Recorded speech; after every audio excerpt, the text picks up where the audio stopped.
बुंदेलखंड के राजा मधुकर शाह ने भव्य मंदिर बनवाया था ओरछा में। और मेरे पीछे आप देखिए ये मंदिर है, और श्री राम का मंदिर यानी राजा राम का मंदिर, जो अयोध्या में प्रभु श्री राम की आराधना होती है भगवान के स्वरूप में।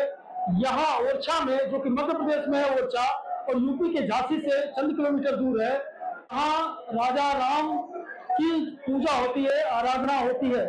अद्भुत इतिहास है इस मंदिर का। ऐसा कहा जाता है कि राजा मधुकर शाह जो थे वो भगवान श्री कृष्ण के भक्त थे, और मधुकर शाह जो है उनकी पत्नी वो भगवान श्री राम की भक्त थी। तो एक बार ऐसा हुआ जब राजा ने कहा अपनी पत्नी को कि चलिए दर्शन करने मथुरा वृंदावन, तो उन्होंने कहा नहीं, हम तो अपने अयोध्या जाएंगे प्रभु राम के पास। तो कथा कुछ यहीं से शुरू होती है, और जिद पकड़ के जो राजा मधुकर शाह की पत्नी थी वो अयोध्या चली गई, और वो सरयू के तट पर आराधना करने बैठ गई।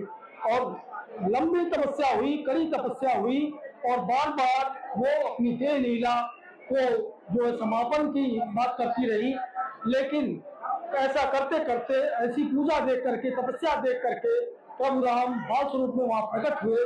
तो जो रानी थी उन्होंने कहा कि आप मेरे साथ ओरछा चलिए।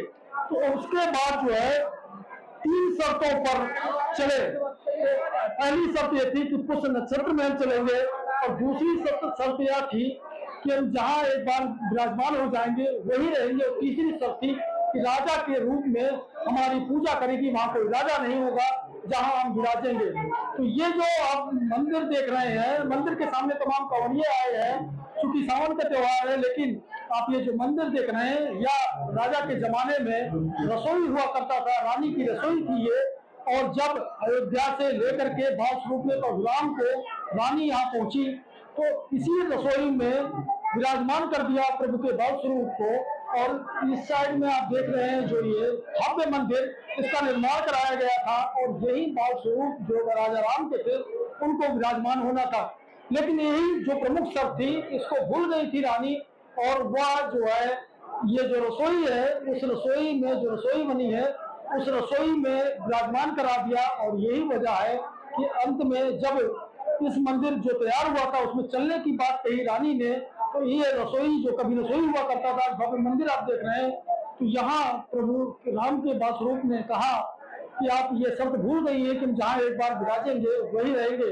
तो ऐसे में यही पर फिर भव्य मंदिर बना दिया गया। ये आप देख रहे हैं हजारों भक्त हर दिन यहाँ आते हैं, और आस्था का सागर यहाँ उमड़ता है। तो इस समय जो हमने दर्शन किए प्रभु राम के, चूंकि सावन का महीना है और हरियाली तीज के दिन से 3 दिन के लिए प्रभु जी को बाहर लाया जाता है, बाल स्वरूप को, राजा राम के स्वरूप को, और वही दर्शन होते हैं। तो बढ़िया दर्शन हुए सबके, और तमाम कांवरियों का आना यहाँ जारी है, और भोले बाबा की भी जय जयकार हो रही है। तो यह बहुत संगम है आस्था का, जहाँ प्रभु राम के भक्त हैं, भोले बाबा के भक्त हैं, और सभी की जय जयकार हो रही है। एक तरफ भोले बाबा की जय जयकार हो रही है, बोलबम की गूंज है, तो दूसरी तरफ प्रभु श्री राम जो कि अयोध्या में है लेकिन यहाँ राजा राम है, उनकी जय जयकार होती है। खास बात यह है यहाँ कोई वीआईपी कल्चर नहीं चलता, यहाँ कोई वीआईपी नहीं है, और यहाँ के राजा राम है। यहाँ गार्ड सलामी दी जाती है, गार्ड ऑफ ऑनर दिया जाता है। प्रभु राम के स्वरूप को, राजा राम के स्वरूप में जो विराजे हैं, तो राजा राम को गार्ड ऑफ ऑनर दिया जाता है बाकायदे। और जहाँ कोई वीआईपी नहीं होता, कहा तो यह जाता है जो वीआईपी आते हैं हेलीकॉप्टर से वो भी यहाँ नहीं उतरते, और इसकी सीमा के बाहर ही उतरते हैं। तो ऐसा अद्भुत इतिहास है राजा राम के मंदिर का, जो कि ओरछा में है, और ओरछा का महत्व इसलिए बढ़ जाता है पूरे भारत में।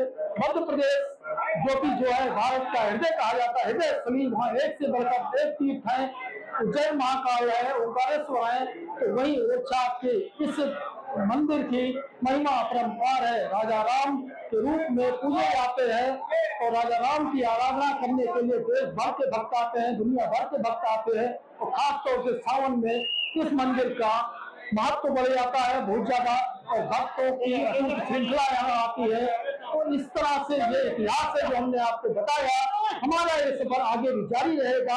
आगे हम चलेंगे झांसी, जो दूसरे एपिसोड में आप देखेंगे कि किस तरह से झांसी का इतिहास है। आज ओरछा नगरी से मैं हिमांशु त्रिपाठी। अगर आपको पसंद आया हो मेरा वीडियो तो चैनल को लाइक करिएगा, सब्सक्राइब करिएगा, और वीडियो को शेयर करना ना भूलिएगा। धन्यवाद।